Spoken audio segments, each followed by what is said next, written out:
You're watching Michael's Basement Review, brought to you by GeekMontreal.com.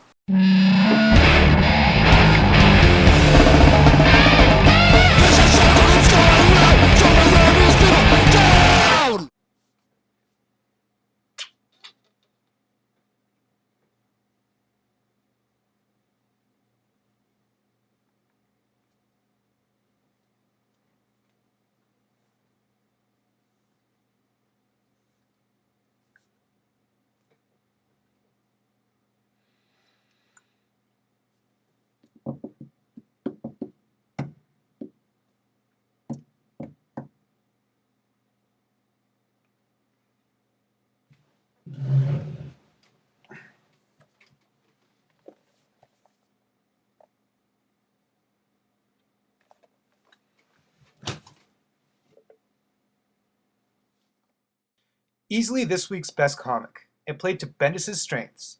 Not only was the dialogue fantastic, but it felt smooth. Wasn't missing a single beat. Alex from the Comic Book Club really enjoyed the issue, but felt it was too reminiscent of the Thunderbolts and Mighty Avengers. He's absolutely right. However, the issue was so enjoyable it comes across as minor nitpicking than an actual complaint.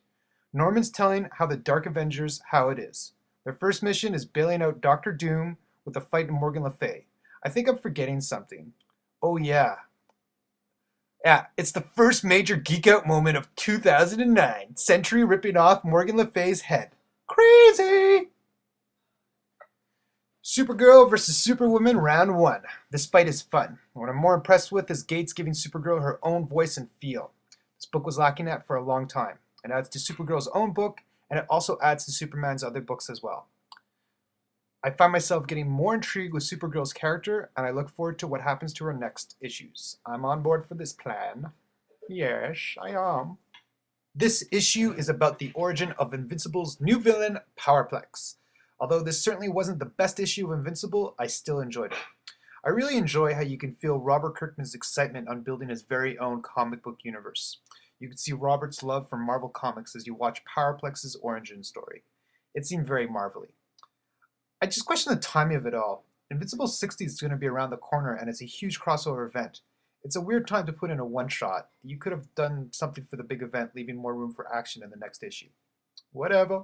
Just me. I might be crazy. Once again, Peter David makes a plea not to spoil the issue ending.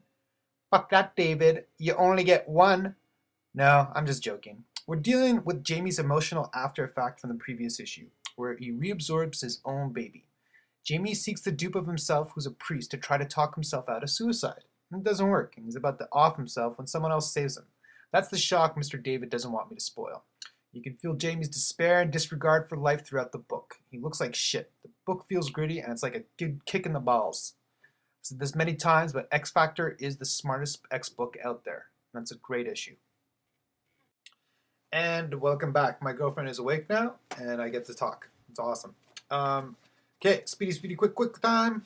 Okay, X-Men Kingmaker number 3 of 4. This really feels like a classic space adventure where X-Men are hopelessly outgunned, depowered. They're a handful of people. You don't know how the hell they're going to get out of this one. Very reminiscent. So I know they'll get out of it because, well, you know. But I'm enjoying the fun factor out of this, and I recommend... I'm enjoying the fun factor out of War Kings. This is a really fun, big space epic odyssey that Marvel does very, very well. Okay, on to the next one. Guardians of the Galaxy number 10. Just like Captain Britain and the MI-13, this is a book that probably is in danger of being canceled unless people pick it up. Now is a great time to pick up a couple of issues behind and get into the War of Kings thing. This is a great team dynamic, a whole bunch of funny things, and it's really good. So pick that up as well. Trinity number... Trinity number 38. This one slows down a bit, and yeah, it's not as good as the other Trinities. So, I mean, you still have to get it to find out what happens, but it's not as good as the other ones, slowing down the pace. Amazing Spider-Man 587. I really don't understand why they didn't need to make him single. There's no point for it, but I'm loving it. I really enjoy this series. Yeah, that's all I can say.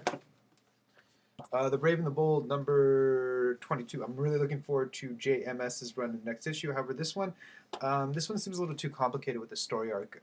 Before, it was a very simple, we're both good guys, let's team up and take down the bad guy. And that was part of its charm. This one got a little fancy schmancy and started dealing with worlds and aliens worlds and redemption and all that. That's good for its time and place, but not definitely in this issue. I didn't. Yeah. Sometimes simple is best, you know. I like simple things. Boom. Uncanny X-Men number 506. I'm back on board with Uncanny X-Men. I like this. They're all over the world. They all have their own separate little thing going on. They're reaching out to people who are X-Mutants, trying to help them. Just doing all old school X-Men things that I enjoyed when I was reading X-Men. So, yeah, that's it. And I will see you next week. I didn't put any music in the background because I always thought it was very conflicting with what I was saying. Yeah, let me know. Leave your comments below. Subscribe if you're not subscribing. And ciao.